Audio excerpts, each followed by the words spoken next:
You're listening to the best of ITW, brought to you by Pop Guide and WikiLeaf. The new and deadly menace lurking behind closed doors. Marijuana, the burning weed with its roots in hell.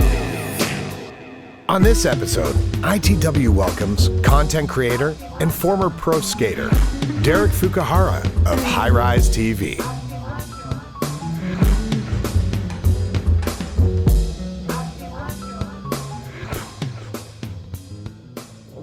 That's what I was born to do. All right. Whoa, somebody. This is the time where Ben hates his friend. Yeah, Ben, somebody doesn't like crisscross, apparently. Yeah, nope. Yeah, not even apparently. yeah, dang. You know what I mean? Like, charming kids, I'm sure. Like, I boldly do not like them. Couldn't put their pants on the right way. No. Why the fuck would I care about crisscross? Because the Daddy Mac could make you jump. No, Yeah. he couldn't. You never jump. No. Jump. No, I know the song, guys. Thanks for chiming in, Marconi. it seems like Ben is one of the ones that are wiggity whack. Well, we both said it. Did you That's both say it? amazing. We both said it. You wiggity You both said wiggity something whack. similar to each other, but I don't think you said wiggity whack. We were both getting there. But you just did like you enjoyed it. I just did it to show them up. I think you like the song. Anyway, next on the You did it really stroker. well, actually. Yeah. Yeah, you did do it really well. Dude, you should see how good my early bands are when I'm I rapping. think you like crisscross. No, I didn't. They have great songs like "I Miss the Bus," Yeah. and that is something that I'll never, ever do again. Yeah. No, Remember I that? didn't really care for it. Great song by the Shuffle Demons, it reminds me of Spadina Bus. Spadina Bus, Get on the bus. Spadina Bus. Yeah. Exactly.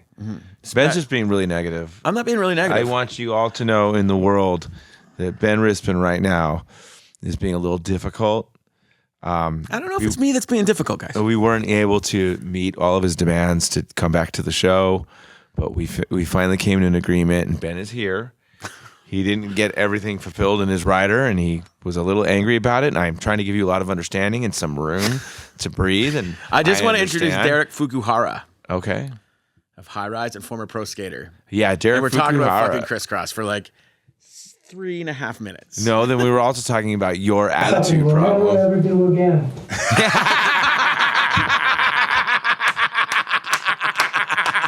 Amazing. Thank you for that. Yeah. Oh, man. Marconi, can you just come be on the show and make good jokes? Yes, please. These guys are struggling.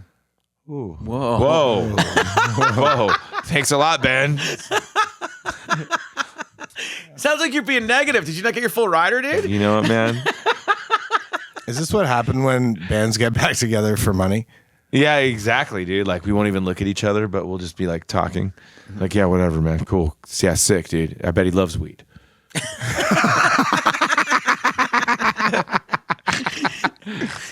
Derek Fukuhara was actually one of my most favorite episodes that we've ever done. Yeah, he's awesome, dude. He's a Great guy. wild dude. I met him in his World Industries days, and he was just always cool and really supportive of our shop, and just a great guy. And I had worked with him. I did an art show, and I had some of his art in the show, and it was an amazing night, and so many fucking incredible skaters came out, and it was just a cool experience. And I've had a couple just cool exchanges and experiences with him, and it seemed like this is perfect guy to ask to be on the podcast, you know? And, Yeah. and he was just such a good dude. He's definitely a real one. Like, Oh, yeah. like a huge real one. Like, I really enjoyed it, and I think about it all the time. Him and I, everything. We all came to the parallel between like skateboarding and cannabis, and why, like in the long run, because what happened is like what you'll hear in this episode, and he'll talk about it in great detail. But when Reebok, I think it was, bought World Industries skateboards, they got rid of the pro team. And then all of a sudden, World Industries started to spiral, and nobody gave a fuck because the corporate fucking guys at the top of Reebok will never understand skateboarding because No. they don't fucking smash their face off concrete for fun. Exactly. Right? They just don't. Yeah. And we started to draw the lines between skateboarding and weed. And in the corporate sense, these guys at the top, at the end of the day, when everything shakes out, if they don't truly understand this level, it will not work for them. No way. It will not. You see it time and time again, and it's these kind of things that, like, in my opinion, the two coolest things still on earth are fucking weed and skateboarding. Like, you know, like they're just undeniably always going to be cool. It's like, something that you can't succeed in if it's disingenuous. And I think it parallels cannabis in the way that, like, you'll see a lot of, like, when the whole people were like, oh, you know, the cannabis thing, everyone's going to get in on it.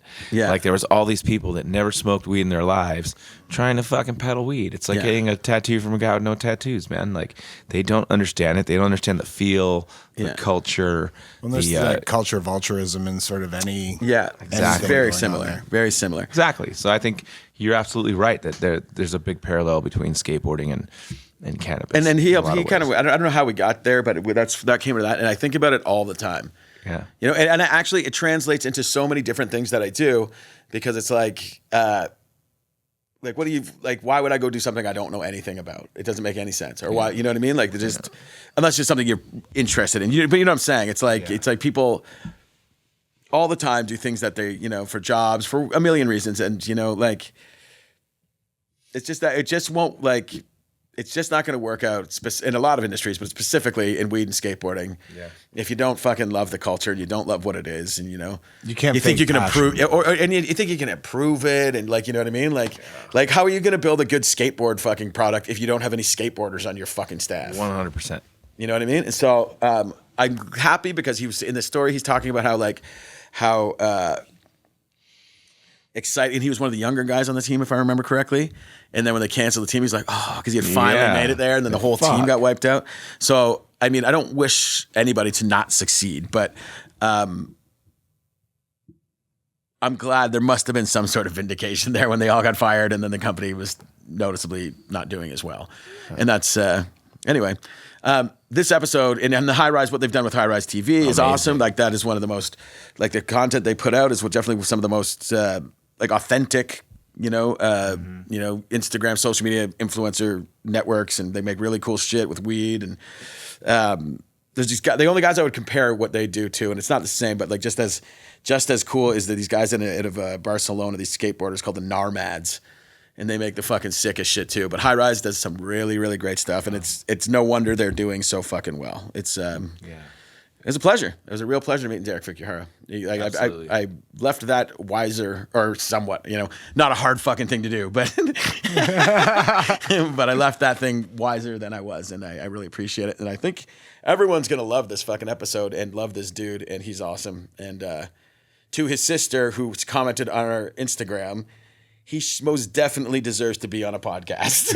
Yes, absolutely. She was shitting. He's like, what's my brother doing on a podcast? On her Instagram. He's one of the best fucking ones. So, yeah. That's fucking amazing. So I hope he feels vindicated there as well. Yeah, anyway, this is Derek Fukuhara, and it's a great fucking episode. You're going to love it. This is a dime that Tommy Chong found and said, hey, I found a dime, and then gave it to me. He went to the bathroom and came out with a dime. He's like, I found a dime in there and put it down. Yeah. You're like, wow, you were like, oh, you look stunned. You're all, oh, I guess it's my lucky day. Like, you didn't know what to say. Exactly. Like, Tommy Chong just gave you a dime he found on the floor in the bathroom. Dude, 100%. That's what an honest guy, though, huh? What if Tommy Chong was like, I need this. I know. I need this dime. Did you, right? We're good to go over there? Yeah. It's High Rise Media, right? High Rise Media. Yeah. Or High Rise TV. Just High Rise. There's a bunch of Just High Rise? Well, there's you could say High Rise Media. High Rise Media TV. Can we talk about There's everything? High Rise Can we TV. talk about All I Need Skate? Yeah, we'll Can we talk about all that everything? shit. Yeah. And then High Rise TV. if you got a cough or anything, just point up in the air, and we'll do an Okay. edit. You know, if you need a break for anything, to wash them or anything. And then if speak freely. If anything comes out, you say name or something that you're like, oh, maybe I should get that out. Just let us know. We'll take anything out. Okay, So cool. no, there's not. We're not trying to I get fuck cursed up and anybody's stuff, day. right? You know what I mean? What's I can that? curse and everything, right? Oh fuck yeah. Yeah, and I think slip it's out, really yeah. dope that you're repping the Queen. Dude, Yeah. my lady right here. Yeah. The monarchy. Well, it's being Canadian that we're legally obligated to have something with the Queen in it at all times. If we're She's your queen. She's your queen. she's my queen. She's watching. She's my queen. Yeah. She's the queen of no soul. Yeah. The monarchy is an interesting thing. Anyway, we're here with Derek Fukuhara of High Rise Media TV Company, everything. former pro skater, still Loosely pro skater. Yeah, just to get a little tighter on the mic. Yeah, loosely pro skater. I don't know. I don't even know if I'm a pro skater anymore. We'll see. Yeah. That's always kind of been the thing. Like, I feel like from the peripherals from where I'm from, is like kind of once somebody's like a pro skater, then they're always just like a pro skater forever. You know what I mean? Yeah. You know, it's just that's kind of just it seems like the way it is. Even if they're not fucking with any companies or something, like it's still. Oh, absolutely. You think? Yeah. Yeah. Anyway, so that's awesome. Yeah. How where did you grow up? I grew up in Orange County, California. Oh, yeah? The OC, the Curtain. Yeah. Yeah, and then you're about 30. You said mid 30s, stuff like that. So you started skating, I'm sure, at a young age, just being inundated with the culture and stuff. I probably started skating at like 13 or so, which is like nowadays that's like old. Yeah, you know, like kids are like tray flipping the pyramid at like 8. Yeah, it's pretty crazy, but yeah, that's insane. Right. The shit that goes on. The learning curve has been shattered. Literally, like on Instagram, watching these kids grind like 40 stair handrails, and I'm like, somebody's gonna. You're like, that kid's 8. It's career like sometimes it's like, wow, like Tony Hawk, like pro skater, like the original one was just so outlandish, and now some of that shit's actually happening. It happened. Yeah, it's because kids were seeing it, seeing it made possible in front of them. They've got the super slow-mo. They've got YouTube, Instagram. They're seeing everything instantly. It's like that with a lot of the arts, with skating, with guitar, with martial arts, music. Martial arts, especially, I mean, the learning curve's been shattered. Yeah, and I never really thought about the instant slow-mo, like just even for learning a trick, like you can sit there and instantly rewatch your reels, you know, like a fighter would, like you can just be like, and just, or the people that you admire, you can watch like their footwork. Technique. You could just see it. Where back in the day, you know, you have like your skate video on VHS and you're like sitting there like pushing pause, trying to like see what the hell this dude's doing. Yeah, that's remarkable. Who are some like young skaters that you admire that you think are pretty wild that people nowadays, should look out for? Probably they're probably in like their mid 20s now, but like Evan Smith is someone that like I've gone and toured that kid since he was like 13 years old.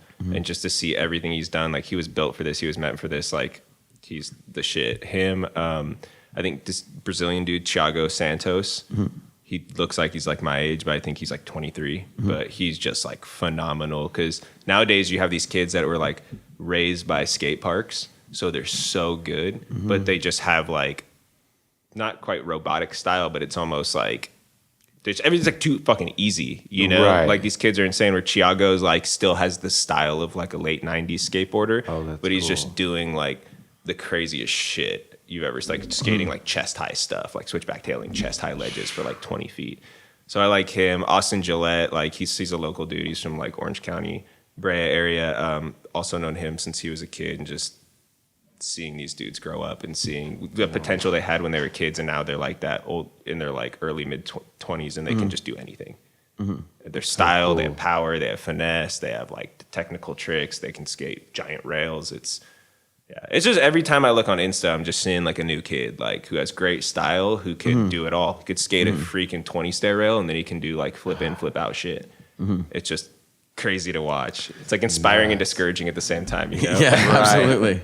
Who are the guys that you admired growing up?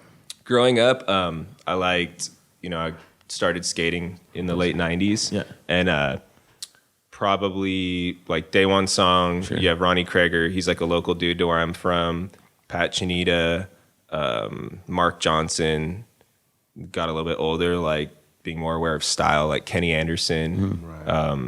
Kind of those dudes. Like I was always into like ledge skaters, kind of more technical, stylish dudes. Never really got into skating big shit myself. Like I like watching people skate gnarly shit in person. But yeah, like growing up, I was, obviously you watch the Zero videos and stuff, but I was like watching those dudes didn't get me juiced to go skate. Watching like some dudes like skate a 15 stair, I was like, dude, I'm fucking scared right now. Like just watching this. What would be like the pinnacle video for you? So I'm just kind of nerding out on 90s skateboard and stuff. But what would be the one? Like the Rodney versus Day One kind of what would be like that era, man. Yeah. Like that era. My two favorite growing up were like Mouse, the Girl Chocolate video, and Trilogy.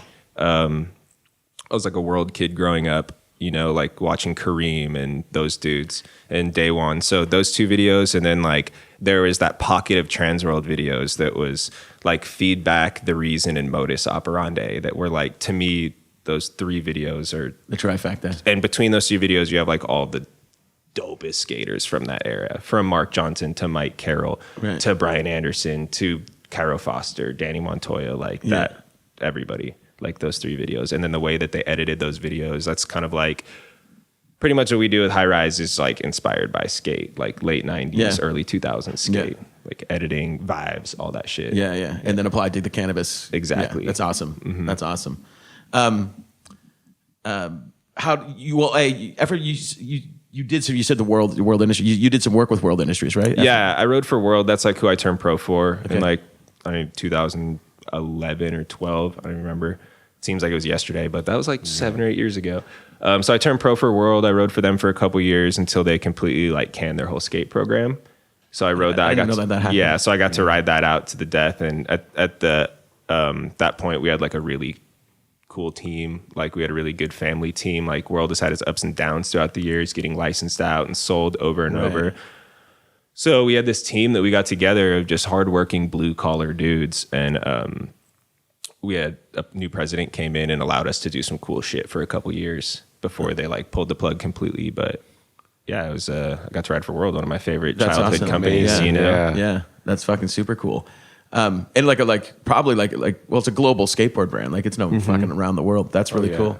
Why did they scrap their skate program? It's just one of those things where they're just like sold over. Like I think they got sold once or twice, and it's, like in skateboarding or in cannabis or music, you have people who are like investors, people who are like good at skating or music aren't good business people. Artists are not good with that shit. We need managers. So, you have these investors buy these companies and it waters it down. There's name a shitload of companies in skating, whether it's like DVS or whether it's all these companies. And whenever they get bought by an investor, it just waters it down, and you got to answer to people, and it's hard to stay core, and they don't want to put money into marketing. They want to put money into sales, and pretty. Yeah, it's it's just over corporatization of anything, stuff like that. The thing that's remarkable about skateboarding, though, is I kind of got introduced into the culture, in mid 90s, mid to late 80s, and there's been a few kind of times when it's been when mall shops started showing up, and everybody's like, fuck mall shops and fuck all that kind of shit, like over corporatization. Or now you see the conversation again with the Olympics thing like that. Like skateboarding's not. I don't think skateboarding will ever kind of be in jeopardy of being at its soul over corporatized, because the people that are drawn to do it. Because I mean, something like skiing or even snowboarding, like a dad can take the family out and they can all go do that for a day. The people who are drawn to skateboarding, who are going to excel at it, are people who essentially go smash their face off fucking concrete for fun. It's a little different. Hedonistic as shit. We beat ourselves up. 100%. Yes. So I mean, there's not you can't over corporatize a person that's like that. You know what I mean? So that's what the culture really is. When you take back, and if you're an alien looking down, you're like, oh, these ones go and smash their face off the ground for a good time, over and over and over. Yeah. Do you know what I mean? Yeah. Of course, a fucking somebody from an investor group is not going to understand that mentality and not understand that that's what stems out and made whatever you just bought fucking cool in the first place. Right. That's the seed. But I don't fear for skateboarding at its core. I think it's always going to be cool. They've tried to make it uncool a bunch of times and it always comes back. I think it's going to be the same shit. It'll be the same thing as music. Corporations can come in when they think that they can profit off of it, but eventually they'll leave when they realize that they've capped out or they've whatever. Rinsed out everything they could. Yeah. Because it's like with Nike, they're not making a shitload of money. They're putting a lot of money into skating. They're not making a lot of money off of it. It's just market share. It's just getting, there's that giant percentage of people that were wearing skate shoes that weren't wearing activewear shoes. So putting the check on, 30% of people that were wearing Vans, DVSs, Lakais, S's, all that, they could just take over that market share now. That double-digit percentage of people are now wearing Nikes instead of any other brand. It's just market share. It's not even for profit. Yeah, it worked too. Nike had a huge influx into hardcore as well. I can remember when I first got into punk rock and I was reading the old the zines and stuff like that. It was fuck Nike, fuck Nike, fuck Nike, fuck Nike. And then at one point and I don't know where it was, and it's probably around the same time they switched their marketing. You started seeing kids in Nike shoes and hardcore bands and stuff like that in Nike, and it became it's just interesting. Do you know what I mean? That things can change like that. I don't know. It's difficult, man, because you want to stay core to your stay true to your core beliefs and like your artist stuff. But then at the same time, when like core is poor and there's when somebody like that is supporting artists or skateboarders or whatever, and they are paying these people salaries, and they are sending them around the world, when the core company can't afford to do that, like, oh man, it's such what do you do?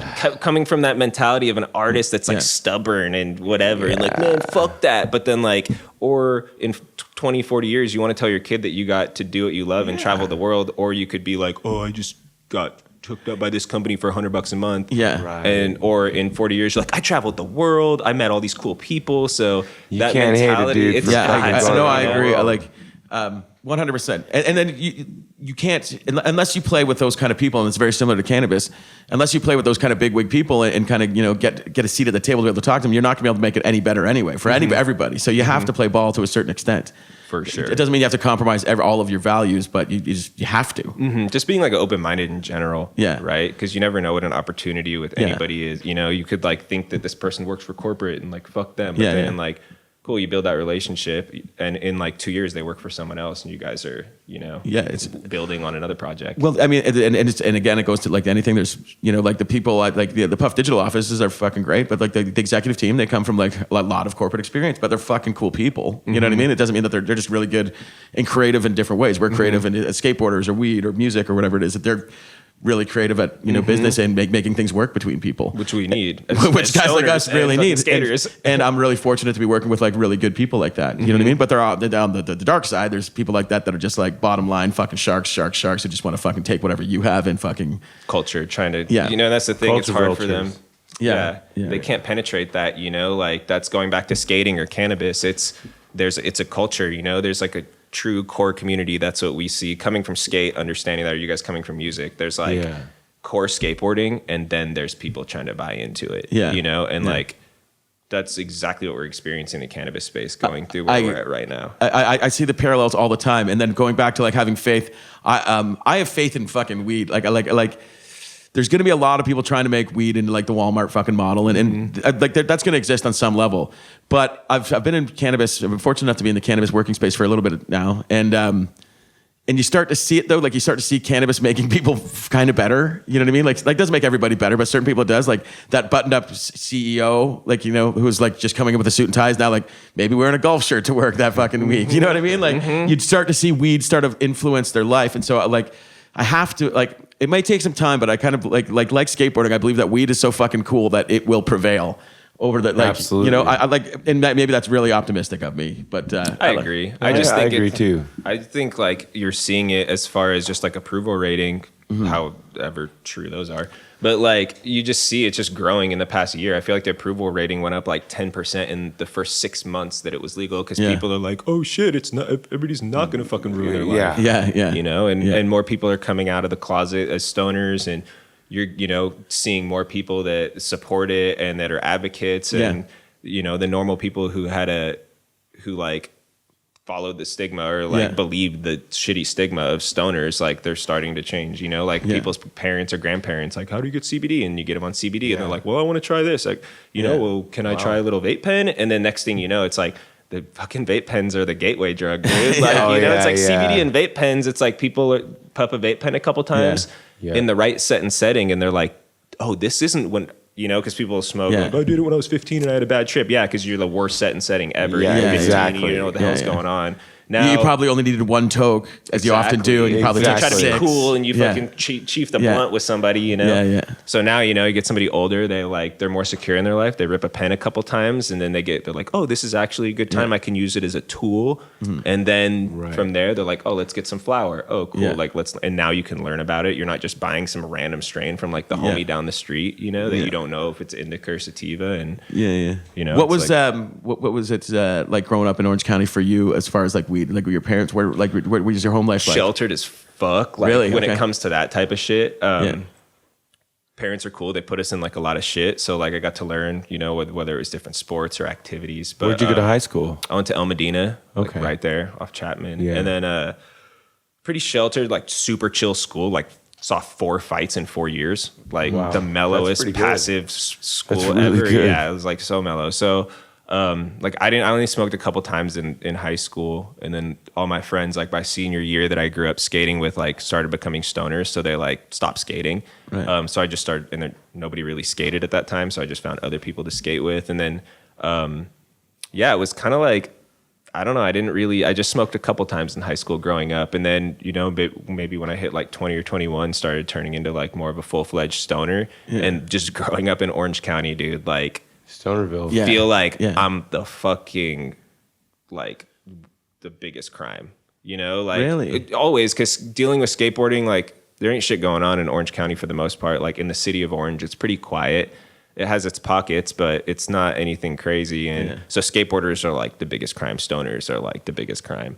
Right. Somebody would like ultimate snitches, like see you fucking smoking and like call the cops type shit. Really? Like nobody's minding their own business in Orange, at least how I felt where I grew up. So I was always paranoid as fuck going anywhere smoking, just because that's like how I grew up. And now I'm in Long Beach, and Long Beach is the shit, even like before Long Beach never legalization. cared. Yeah, Long Beach never cared about anything. Long Beach just did what it did. Yeah. It was cool, and it was cool, and it fucking like everybody, it all worked out, like super diverse. Like you could smoke by a cop, like even before it was legal. They didn't give a shit. Yeah. And but yeah, coming from Orange County, I just smoking in the car or smoking at skate spots or anywhere, you just always felt like you were gonna get rolled on at like any time. Really? Yeah, like any excuse. Like first time I had a bike, like my bicycle, I'm like riding it to my friend's house, like hurt my knee. Cool, I'm gonna get like a shitty little bike, riding to my friend's house. First time, rode it at night, got pulled over by a cop. Like, what is this fool doing on a bike at 10:30 at night? Yeah. Really? Like, so Orange County is like kind of sus. Yeah. Well, it's crazy because Orange County you always deem as like, because so many fucking cool bands come from the area and stuff like that. Like, like. You can walk down the street smoking a joint now. Yeah. But you like, because that would have been, you said you're 35, so that would have been about 15 years ago, Exactly. 16 years ago that Exactly. shit was going down. But that seems like when it was probably like, well, I guess even later, but like the 90s, Orange County, like isn't that where like fucking Rancid and all that shit comes from? Rancid's from the Bay Area. Oh, the Bay Area, right? Fuck, I don't know my California as well as I should, maybe. But there's still tons of shit from Orange a County. million bands. Yeah. It was great. Interesting. Yeah. What was the first when you first like when you were a kid and you said you only tried it a couple times? You remember like the first encounter? What was it like? If you do remember it. I had like some cool experiences, just like smoking with my cousin, maybe when I was like 16 or 17, like right after Thanksgiving in NorCal, like buying a little pipe and then just smoking and getting too lit to go back inside with the whole family. As I'm like, all right, I'm not going back inside. And then smoking a couple times, like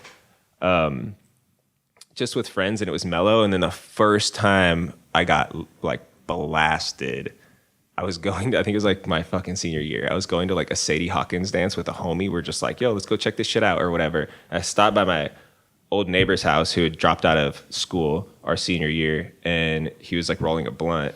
And I'm like, cool, I'll take a couple of rips of it. Like, didn't smoke tobacco, only smoked weed a couple times. Take a couple of rips. I'm like, all right, I'm cool. And he's like, no, you're going to finish this thing with me. And I'm like, what? All right. So I fucking face this blunt with my homie and think I'm cool, whatever. Like, go just put eye drops in, go into my car, try to start my car. My keys are in my lap.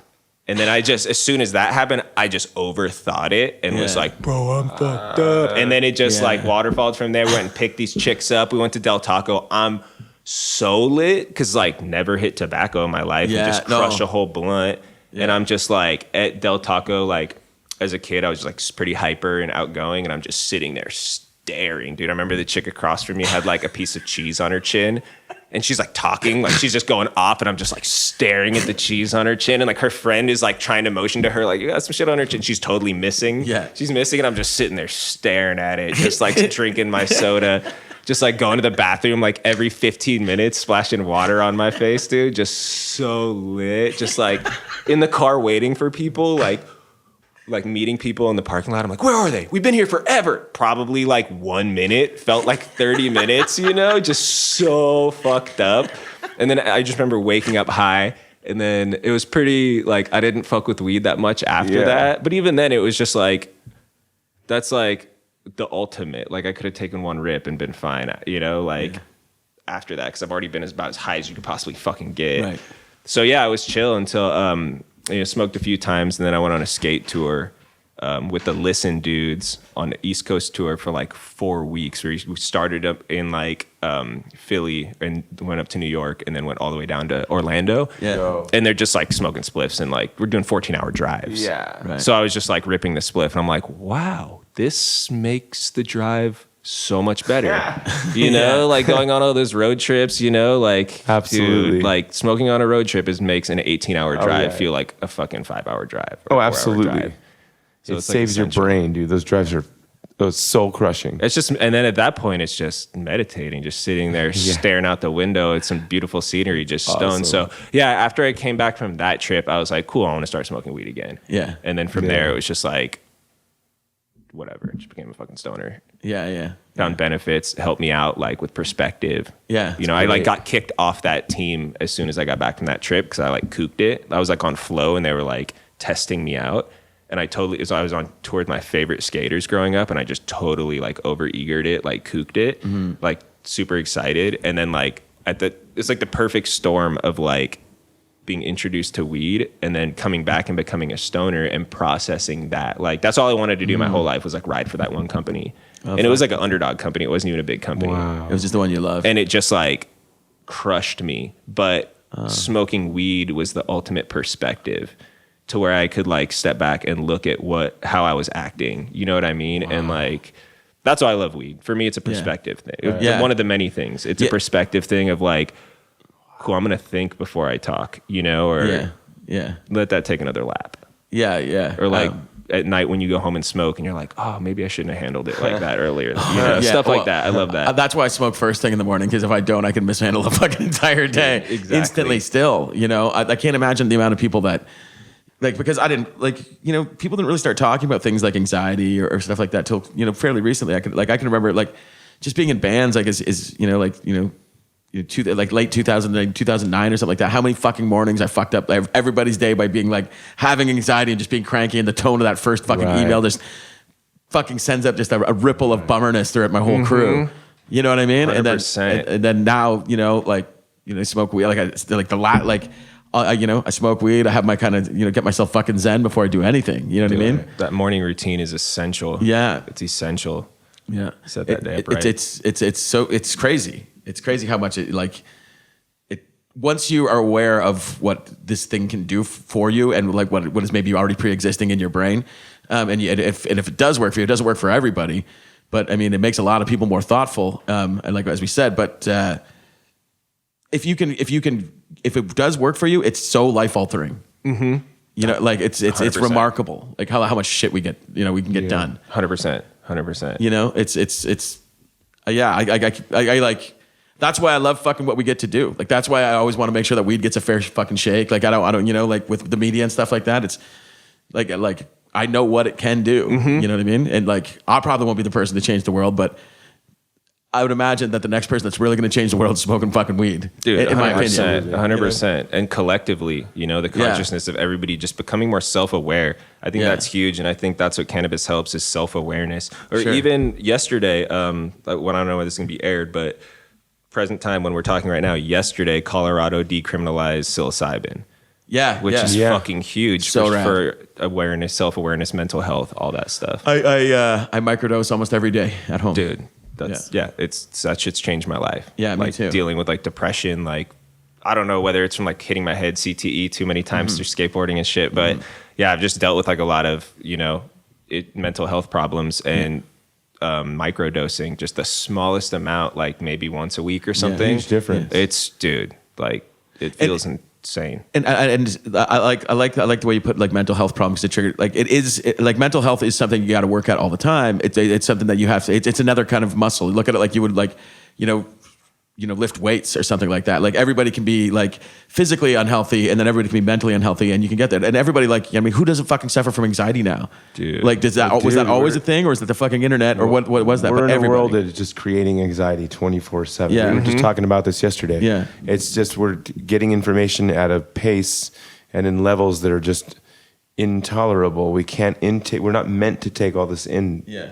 So on such a consistent basis, I mean, there's no way that we couldn't have anxiety or PTSD from this. We all do. We need herb. You know what I mean? Yeah, dude. Seriously, dude. Well, think of like I do, you know? Think of us as a species. There's really like been fire, the wheel, and then the internet, like because electricity and all that shit kind of stemmed from fire, Right? And the internet just changed the way we communicate, and then we just unleashed like social media on humans without being fucking beta tested in any way. We have no idea what the impact that's going to have on us. Pigs, yeah. We really are. But there's no going back. You know? Nope. There's no going back. Go ahead. It changes people. Social media, like. I won't put anyone on blast, but like say this girl I know. Yeah. Like I remember seeing her get on Instagram and it was just pictures of whatever, and I watched it morph into I'm a full blown Instagram hoe. I'm like half naked. All I do is take selfies 100 times a day. You know, and like there's girls with these huge followings. It's maniacal. All they do is I look at their Instagram, all you do is lay in bed all day and roll around and take pictures of yourself and whatever outfit, and you get validation. Yeah. And you've some of them have made a career out of this. It's just like the a most small nihilistic dopamine culture. hit. Yeah. Yeah, it's just this dopamine hit. And like we're good, like you said, it's too late to turn around on it. Like, you know, they're talking about taking away likes and all this shit, but that's not going to happen because everybody's just going to move to a different platform because we've already adapted to this, and all we can do is just counteract it with self-awareness and with mindfulness, you know, you don't need cannabis, whether it's like meditation, whether it's finding anything, whether it's an activity, whether you fucking run and get a runner's high, whether you do yoga, whether it's meditation, whatever you do, breath work, cannabis, psychedelic medicine. Like we have to counteract and be self-aware as we navigate through these fucked up things that we love and hate at the same time. Yeah. I don't mean to go like all Rogan or anything like that, but DMT did fucking change my whole perspective. Like psychedelics for me, they work. Whatever they unlock within me is like helps me to be more humble. You know, like helps me to like kids. Like personally, like I'm a pretty driven guy. So like when I have like eye on the prize, then like that's what I'm going for. And sometimes it'll just be like I'll just walk right past my homie or something like that. Not say like and anything like that. So weed helps me just kind of like, okay, we can get there at a different pace. Do you know what I mean? Dude, it's all good. And it's so funny how like that was like the stigma stereotype. Like it's all good, man. But it fucking is all good. Yeah. You know, we've been on this society that's like raised on like caffeine and uppers just to get shit done. Right. And then when, like the stigma of looking at people who like take it easy, like that's always been a negative thing for the last like few decades. Yeah. Where like, I don't know, I've like grown up always because I've been so hyperactive that I've always looked at those poised, easygoing people.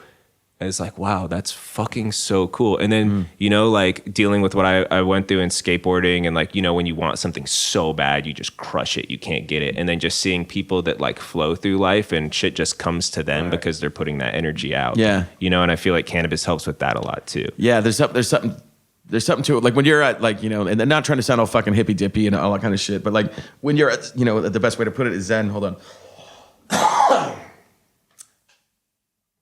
When you're at zen with yourself, just so much better shit happens because you're not fucking like, an off the cuff fucking, if you use the wrong phrase or something like that, or like just describing something like. You don't like that's a bad example. You just don't sweat the small shit is the easiest way to say it. Or I don't anyway. 1,000%. Yeah. So let's talk about so how did you get from you're bummed out, you're self-reflecting on the weed on as your terms being a kook or whatever. And then how did you pick yourself back up and get back out there and get on the world team and shit like that? It's just funny how life works. It's like my whole time skating, like even when I was am and stuff, like I always had a job, I'm always going to have a job. I was always interested in shit. Like when we go skate, I would never just be the dude skating. I'd be the dude trying to round people up. Like, cool. Like I'll fucking film an extra angle. There's a camera sitting there. I'm not trying a trick. I'll film an extra angle. Cool. I brought like one of my dad was a photographer. So cool. I'm gonna bring his camera. I'm gonna fucking shoot. Like I was always trying to like, let's get this shit going, So always had a job, worked at United Board Shop, like throwing events, best trick contests, creating community for the younger kids to come win free shit. And you were involved in the art scene too with your photography. And so that's kind of like, it's just so funny how it happened, like merging into photography. So whatever, just skating, like never thought I was going to go pro. Like, cool, I'm just going to milk this amateur thing, travel, like got a couple trips to Europe, got trips all over the United States. Like, cool, I'm just going to, been to Canada a few times. Like, I'm just going to have a job and try to travel until this shit ends.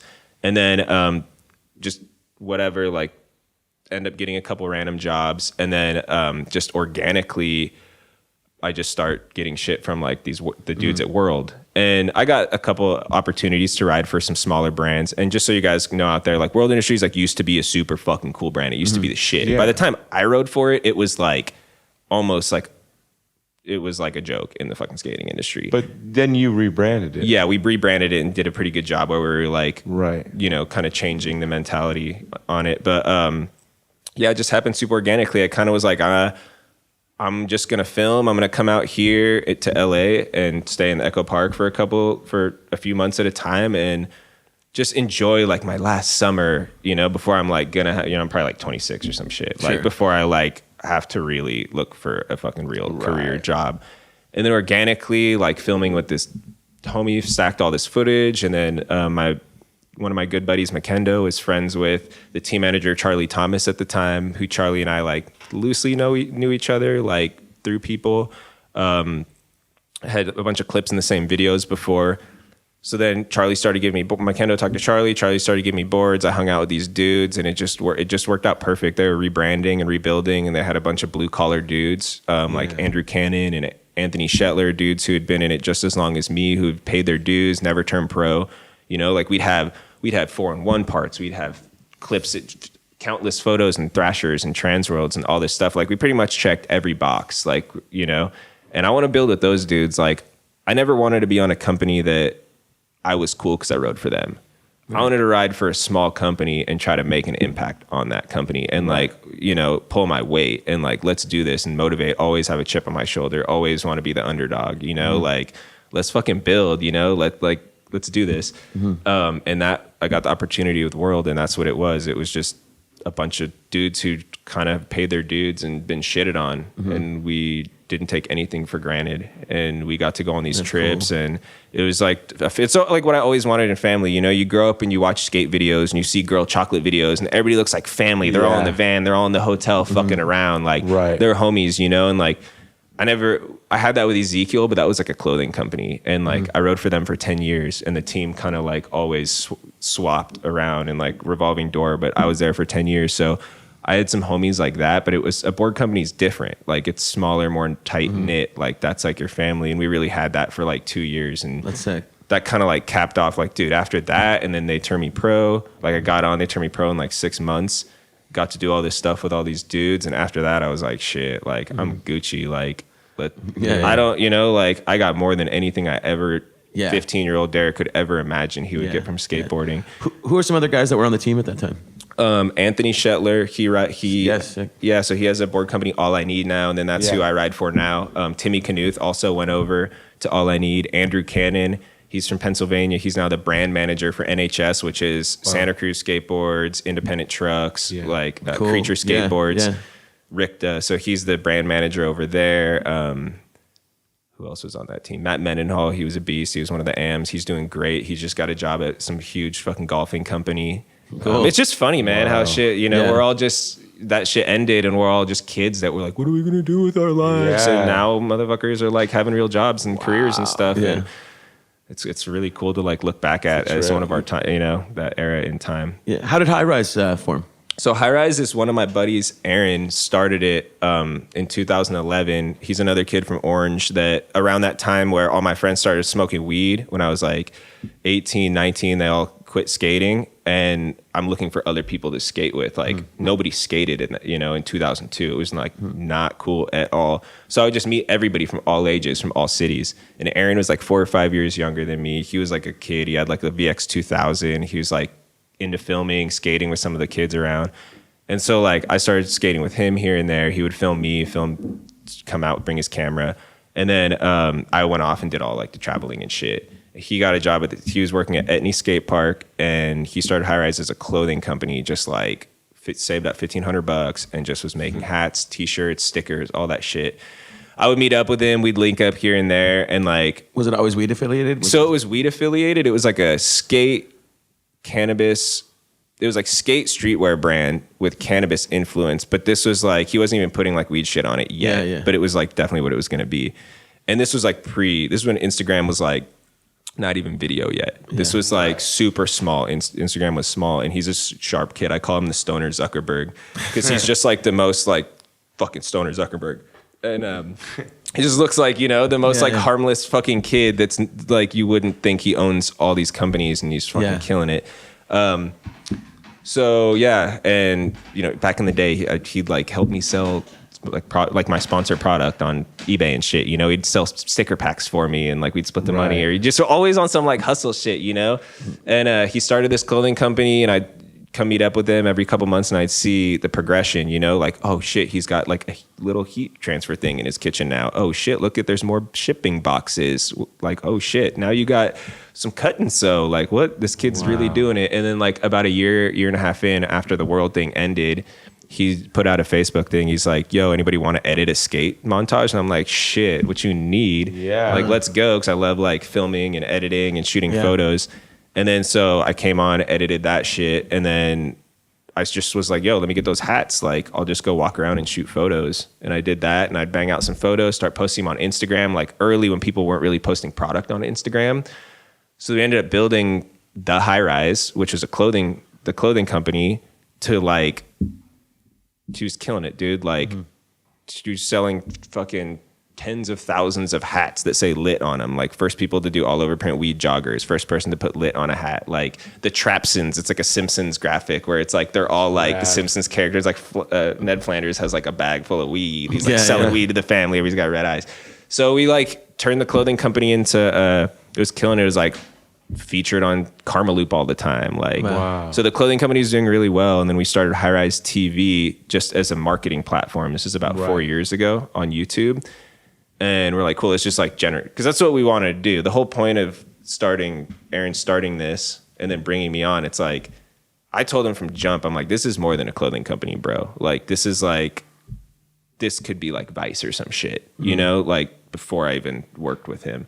And he brought me on. I'm like, fuck yeah, let's make fun shit, skateboarding style, you know, like girl chocolate, like let's fucking do some fun shit, like make skits and do some, create this community, this family of stoners, whatever. We like start High Rise TV. We break the record. We hotbox 305 grams of wax in a dispensary. That was our first upload. And we shot it like in fucking with like Sony FS700 and tried to bring like dope production to it. So we do that. Then we launched this show. Aaron was dating this chick, Mac Dizzle 420. And we started a show with her. She was just Aaron's girlfriend. We're like, you're fucking funny. Like, let's start a show. And at that time, there was only like Custom Grow, Silence Tippy, Strain Central, Haley 420. There's like a handful of people creating YouTube content. And we're like, let's come in and throw our spin on it. We'll do Mac with another chick. We ended up getting this chick, Joya, to be in the show. She was just like some random chick who like modeled for us. And we're like, you guys have good chemistry. Like, let's shoot some shit. And Two Girls fucking exploded. We got 30,000 subscribers in a weekend. What? We got 100,000 subscribers in 6 months. And we're like, damn, we have something here. So we were like shooting all that shit. I was like shooting, producing, directing, editing, like all the Two Girls stuff. Blew up High Rise TV, Instagram.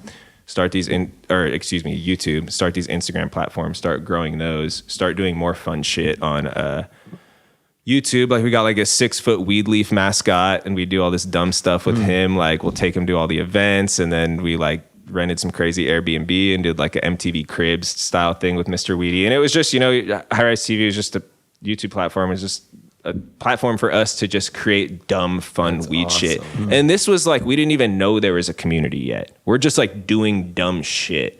And then about, 2 years in, we're like, whoa, because we're growing with this community. The community, really, the social community didn't even exist. And we're like, we didn't even think about it. And we're like, holy shit. And we just like grew into this community where now Instagram, like for the cannabis community on Instagram is insane. Like, it's a legitimate fucking community with so many people. All these influencers have grown. We've worked with all the, a bunch of the main influencers since they were like at 10K. Now they're at 400K, so it's like just growing this with this community. But it's just crazy because we've always been so small. There's just like less than 5 of us this whole time. And we've been able to continue to pivot because we're a small self-funded company. Like, we don't really have to answer to our investors were just like, fuck, we want to change. You know, we started Media Co. a year, like 15 months ago, and we were literally just selling e-commerce shit. And we're like creating content for fun. And we're like, well, we're getting all these views. What kind of e-commerce stuff were you selling? So High Rise, you know, the clothing shit, like we were doing and selling a lot of shit. And then also we started a couple other stores because Aaron, my partner, got just really, because we were doing production for a bunch of people. He learned doing merch production from doing his own shit. So then he started a separate company doing it for other people. So we're like doing a gang of shit for a lot of people. And then starting our own separate stores. Once this fool got like, started killing it on Facebook ads, getting literally like 2 cents per click, like stupid numbers. So we have our own embroidery machine. So we were just like slanging mad hats just with a joint on it or a 40 bottle on it or lit or fucking literally we've sold dad. We've sold like 200,000 hats that say dad on it, on dad caps. Like the dad caps that these kind right here. Hats, yeah. So we were just doing all that, and we were just building e-commerce stores and just killing it on the hats because we own the machine. We could charge like $5 for the hat plus shipping, or even $2.50 for the hat, raise shipping a little bit. And this fool could just run ads. I would just shoot group photos of these hats, and this fool would just run ads and just turning it around. About a year and a half ago, we're like, we fucking 20 employees, this big warehouse in Santa Fe Springs. Like we have. Dudes scheduling all these people to go pick up the blanks, this, that, like it's just too much management. And we're like, man, we want to fucking shoot weed shit. Like, yeah. It's like the worst soundbite ever. Dude, we want to shoot weed shit. Yeah. The biggest stoner. But you know, like we want to do fun stuff, man. Like we've already created these dope videos and we kind of got caught up in the numbers and like, dude, we're doing a bunch of sales. Those are pretty impressive numbers, man. But like to do $1,500 profit on $2.50 hats, how many hats do you have to sell? You got to, you know, and then how much delegation, how much management going to pick up this, the logistics behind it, where it's like for us to make $1,500 shooting content is fun. Exactly. You know what I mean? Like, cool, we could just go to a dope house. And so is that kind of how the company functions? Is it more of like an agency thing? Exactly. So with High Rise Media Co., our bread and butter is shooting content, just being able to do a quick turnaround at a high volume. Because right now it's not about getting a $40,000 photo shoot to get 15 photos. It's about like how can you get 60 B+ A- photos? Right. And just crank it. Because you could do the dopest post ever, but if it doesn't hit the algorithm, you're going to get 41 views and you just pissed away 15 grand. Yeah, or exactly. You just do 60 photos that are B+ A- Starbucks photos, you know, like Starbucks quality coffee, and just flood the feed. Exactly. Just flood the feed with, you know, and like brand your shit. And then, so that's our bread and butter photo and video content. We work with all like the big influencers in the 420 space, Koala, Mac, Dizzle, Trippy Trees, Queen Sin. We work with all them. We like facilitate deals between brands and between them. Now, do you represent them like exclusively and things like that? We do not. No. We don't. We hung out with Trippy Trees a bunch yesterday, and we like talk about that. Like some brands are trying to go exclusive, and it's still the waters right now. We still don't know how it's gonna work. Because there's so many brands. Maybe in 2 or 3 years when we hit a recession and it kind of shrinks, you know, maybe it might be good. But right now, we try to provide as much value and not hold anybody back or you know what I mean? Like even with our clients, it's like, we don't put you on a contract. Like we'll go month to month. If you don't like our shit, just stop working with us. Like we don't care. Like it's all good. You know, we just try to make it as easy for the brands, as easy for the influencers. Like we just crank every day working super. Like I shoot 40 to 60 photos a day. Like our our video, and I shoot video, but our video dude, he's editing like 8 to 15 short Insta clip stories a day. Like we're just cranking. So it's like, we're just trying to provide, we do merch for like Koala, for Mac, for all these people because we've learned the merch game. So we set up their stores. It's like, look, you just create your content on Insta. That's what you do. You get 400,000 views per post. Like just do what you do, promote your shit, and we'll fucking fulfill it. We'll set up your website. We'll shoot the product shots. We'll source the rolling trays with your logo, whatever. So we do merch for influencers and the brands we work with. And then we also produce content. And then we try to like intermix. And we have the platforms that we've built organically to host shit on. So instead of just us like shooting your content and giving it to you, it's like, cool, like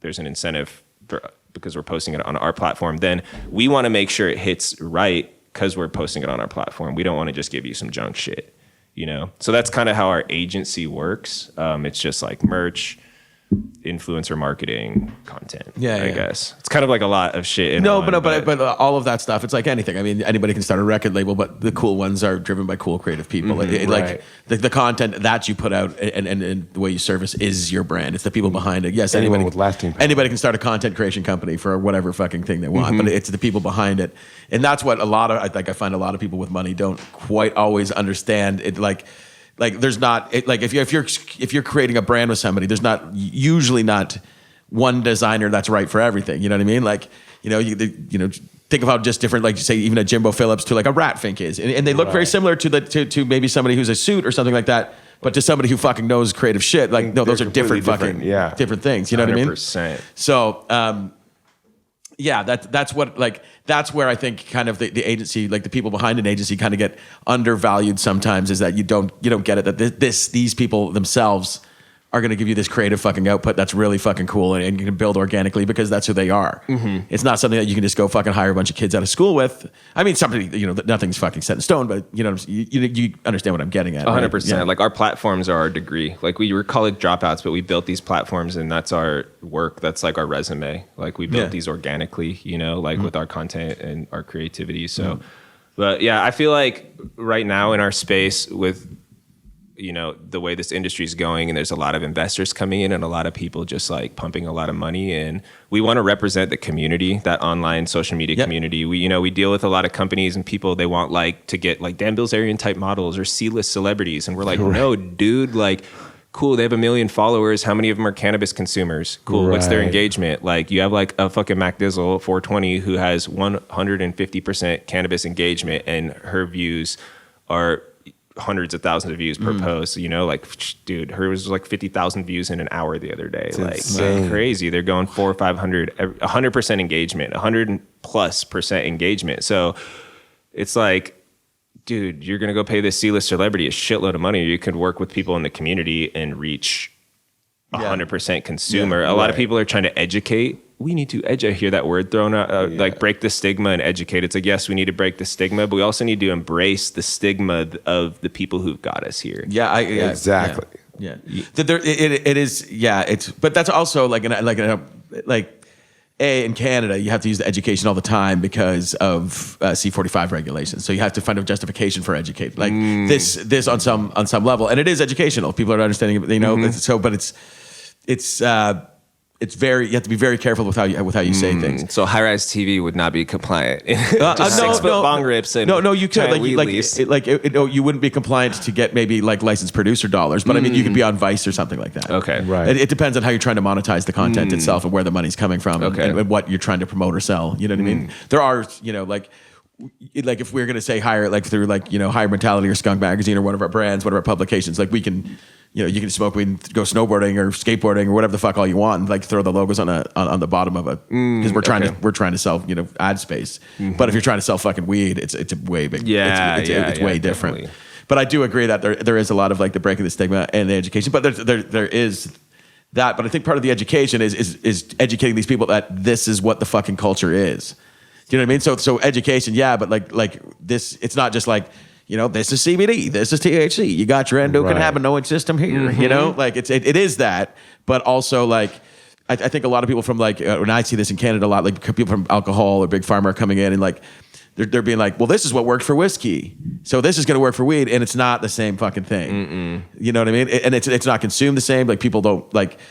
And sorry if I sound like a broken record to any of our listeners, but like we all metabolize this shit differently. So how do you fucking sell this one thing to all of us at the same time? Do you know what I mean? Like because we're all going to react differently. We might have similar like profiles about how we fucking metabolize the fucking shit, but that's what they don't understand is that it's what your body enjoys is literally told to you by your body.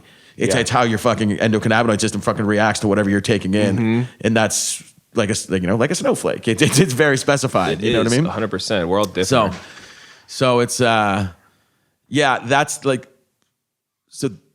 that's where we kind of like as far as the education thing goes is we have to like really explain that is that and these people know what it is and like people are everyone's trying to move away from what the traditional market, like as much as they can, and be like, that's fucking stupid. You know what I mean? 1000%. It's so asinine. It's given to you. Mm-hmm. The whole model was just given to you. It's been working forever. The black market's still crushing. The black market is still crushing. Yeah. And it's the whole education thing. Yeah, I feel like it's a word that gets thrown around to make a company sound however. You know what I mean? Sure. Where like we have this community that it's, I don't know, to me, that's who we represent. That's who we're part of. And we want to plug the community in with these brands. And you can always work with other people to bring in a new audience, but let's just not turn our back to these people who are purchasing, who are following the brands, these people who know the culture. It's all about culture. Like when went to Hall of Flowers, like trade show, business to business cannabis trade show. It's great. It's literally the best trade. It's our favorite trade show. It's put on by the dudes who did Agenda. Oh, so really? it's culture. It's fucking. They know the culture. All the brands there know the culture. What's the event community. called? It's called Hall of Flowers. Hall of Flowers. It was last week. It was that was the second one they had. Oh, cool. So it's annual. It's brand new. Biannual. They had Gary V. The first one. This one they had Gary V. They had Chelsea Handler. They had Bobby Hundred speak on branding. Burner. That's cool. So Burner and Bobby Hundred spoke Burner about was there. branding. So yeah, the whole dude, that fool's fucking a G. The whole thing is just about culture and branding, and it's like telling teaching companies. You can't just get money and throw this shit and expect people to do this. It's all about understanding the culture. Yeah, and really like. Oh, there's so many Johnny Come Latelys that are like jumping on the bandwagon, and it's not from a sincere place. Yeah. And they don't care about the culture, and it's so fly by night. Yeah. It's just like music when everyone jumps on a trend and these bands come and go. I feel like it's similar. That's what's kind of happening right now. Mm-hmm. Yeah. Yeah, at least it's a fucking weed trend, though. You know No. Yeah. Like try to stay optimistic, but there is a ton of that for sure, man. It's and it sucks when you see them take away it from we have.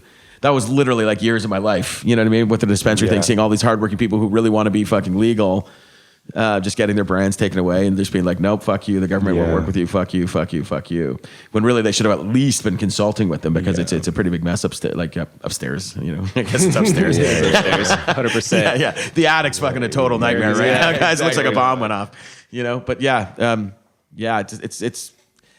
You know, like people like, you know, to any like maybe corporate fucking cannabis users or business people listening to this, like, don't forget that Tommy Chong's weed Christ. And that's kind of what everybody's about. Yeah, exactly. You know? Yeah, 100%. Yeah. And then people are, because when you have people that are still getting in trouble or hiding that they're cannabis consumers, even though like so many people are, like NBA D'Angelo Russell got caught with weed at the airport the other day, you know, like, and he has to hide it and shit. But it's like, the people like Tommy Chong who are like, with his hand, he's like just throwing up the W with his arms up, like, bro, we're all out here, we're supporting it, we're repping it, you know? Yeah. It's sorry, go ahead, please. Oh, no. Well, I kind of was almost going to shift gears because, dude, I didn't want to lose sight of this. I wanted to ask you about skating. Okay. And what's going on with skating. Oh, current skating? Or my current skating? Or the skating's current? Right. Your current skating. Not very Efrem's existent. a big fan of yours, by the way. Who is? Efrem. OG. It's my OG right here. Yeah, exactly, dude. And I've just been grinding super hard with not on a skateboard, with a camera and on a phone and computer. So I've done a couple art shows that you've been in. Mm-hmm. So. Yeah, we had some at Program. Yeah, it was awesome. I haven't been skating as much lately. I still ride for All I Need. We're putting out a full-length video in June. I'm supposed to have a full part in that, although that's like mainly like 5-year-old footage. That'll probably be like my last video part I put out, like real video part. Wow. It hurts. I've been skating for 21 years and it's like, so I'm from California. It's sunny 365. So like I have buddies that are from like the East Coast that are my age and they're still progressing and their body's chilling because they had to chill for 8 months out of the year and recuperate. I was skating 10 hours a day. Stop. It's 365. Sure. So I put those like Kobe miles on my body. You know what I mean? Wow. Like, so my body's just jacked. And we just have something awesome going on. We have something really good going on with High Rise. And, I just don't skate as much. And I still obviously love skating and I still watch skating and it's everywhere on Instagram. And whatever. But I just haven't. Just this point in my life, I haven't had a lot of time to do it because what we have going on with High Rise. I feel like you're busy. I just feel like I can't neglect. Like Now's foot the on time. the pedal, dude. Now's the Foot on the time. pedal. We've got got great momentum. We've got a great network of people. We're working with fucking rad people. We're getting good opportunities. And like I've skated for the last 20 years. I've done more. I'm not trying to hold on to what. Yeah, you already said when you're 26 or 27. You're just having fun with something you love. Exactly. So you just still have fun with something you love. Yeah. So still involved. Still riding for All I Need. Got that video part dropping. You guys check that out. Cool. Check out I'm All I Need about Skate that. on Instagram, YouTube. You know, it's funny you bring that up about how hard it is filming parts. I talked to Mike V a while back about that, and he was saying the same thing. He was like, "Oh man, yeah, working on a part," and you know, he's like, "I'll film bits and pieces of it on and off over a year, then I'll spend 6 months recovering from it." Mm-hmm. Yeah, it's like, oh man, that's right. It's really brutal. Yeah. You know, so especially I the get older it. you get, you know, the old because he must be like mid 40s, right? I think maybe he might be almost 50 if almost not. 50. Yeah. He's such an OG. OG, Yeah. triple OG. Yeah, for real. Yeah, but yeah, that's crazy. And so you've still been obviously with High Rise and all that. I'm sure you've been using your photography, but Yeah, that's like pretty much all I do. It's just shooting photos and videos, and then still use skate culture. I mean, we'll go out and we'll shoot skate stuff, you know, for brands because that's like what we love to do. You know, if there's a way we can combine like creating, you know, shooting video and then skateboarding and weed, I could do three things that I love to do in one. You know, like that's the fucking life. You know, I could pretty much do that shit for free. You know, so it's like. Brent's dying to get out to shoot some skating while you're here. So if you know any fucking shit, let him know because he'd love to get some footage while he's in town. Where do people find you online? You guys can find my personal Instagram is Derek Fukuhara. Then you can find I run a High Rise TV page on Instagram. That's just pretty much I post more on there than I do my personal. Sure. And then we have at the High Rise Co. We have High Rise Media Co. High Rise Podcast, and then we have High Rise TV on YouTube. Cool. And if you guys want to check out our platform, like our website, we have a bunch of random shit on there too. It's just thehighriseco.com. Cool. Yeah. That's awesome. Right on. Dude, thank you so much, man. Yeah, dude, thanks for having me. Derek, this was awesome. Thanks for telling us how you got into the weeds, my man. Yeah. Thank you so much. That's Great awesome. to see you, dude. It's been so long. This episode was presented by Pot Guide and WikiLeaf. Please follow ITW on Twitter and Instagram at getintotheweeds. You can follow Ben Rispin at Ben Rispin. You can follow Efrem Martinez Schulz at F by Stereo. And me, Bubba Nicholson at Bubba Nicholson. ITW's theme music was written by Jacob Bergsma of My Son the Hurricane. Visit them at www.msthofficial.com. Special thanks to our friends at Puff Digital, Program Skate and Sound, and the Slide Bar in Fullerton, Orange County. Sound engineering provided by Roman Marconi at Halo Studios Hamilton. ITW was created by Ben Rispin and is produced by Master Volume.